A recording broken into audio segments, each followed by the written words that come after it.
Balaam was a well-known prophet and diviner in the ancient world.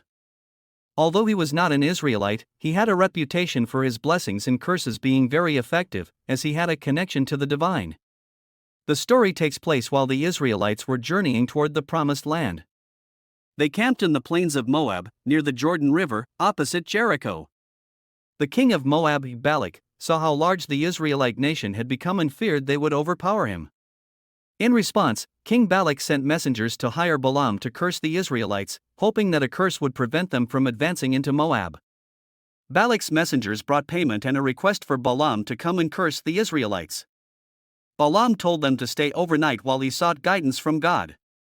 That night, God spoke to Balaam and instructed him, "Do not go with them. You must not curse the people, for they are blessed." Balaam informed the messengers the next morning that he could not go with them because God had refused permission. The messengers returned to King Balak and relayed Balaam's refusal. Not giving up, King Balak sent more prestigious messengers with greater riches to persuade Balaam.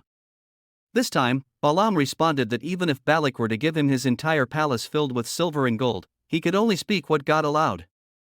Yet, he invited them to stay another night so he could seek God's direction again. That night, God told Balaam, "Go with them, but only do what I tell you." Balaam prepared his donkey and set off with the Moabite officials. As Balaam was on his way, God was angry that he was going. This part of the story reveals God's awareness of Balaam's true intentions. Although Balaam outwardly said he would obey God, it's implied that he still hoped for the wealth and honor promised by Balak. God sent an angel to stand in Balaam's path to oppose him. Balaam did not see the angel, but his donkey did. The donkey turned off the road into a field to avoid the angel, and Balaam beat the donkey to get it back on the road.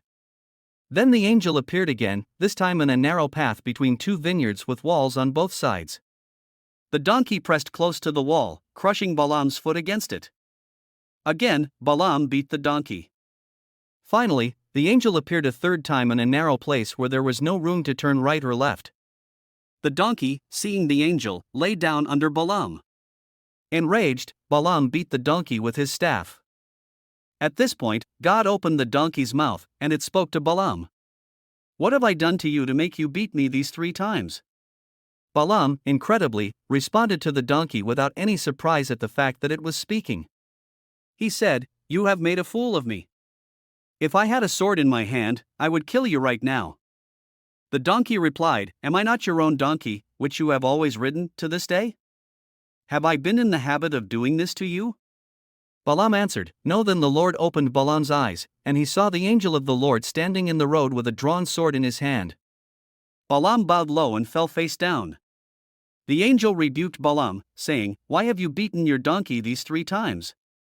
I have come here to oppose you because your path is a reckless one before me.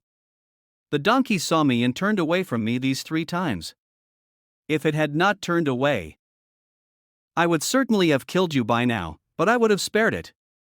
Realizing the gravity of the situation, Balaam said, "I have sinned. I did not realize you were standing in the road to oppose me.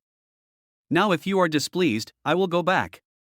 But the angel of the Lord instructed Balaam to continue with the men, but only to speak what God told him to say. When Balaam finally arrived in Moab, King Balak was eager for him to curse the Israelites. Balaam, however, told Balak he could only speak the words God gave him. 3 times, Balaam attempted to curse Israel, but each time, God turned the curse into a blessing. Balak was furious, but Balaam stood firm in saying that he could not go against God's will. Ultimately, Balaam blessed the Israelites instead of cursing them, and Balak's plans were thwarted. The story of Balaam and the donkey is a powerful reminder that God's plans cannot be thwarted, and he can use anything or anyone, even a donkey, to communicate his will. It also serves as a cautionary tale about the dangers of greed and seeking personal gain over obedience to God. Balaam's experience shows that even those with a connection to the divine must submit fully to God's direction, not their own desires.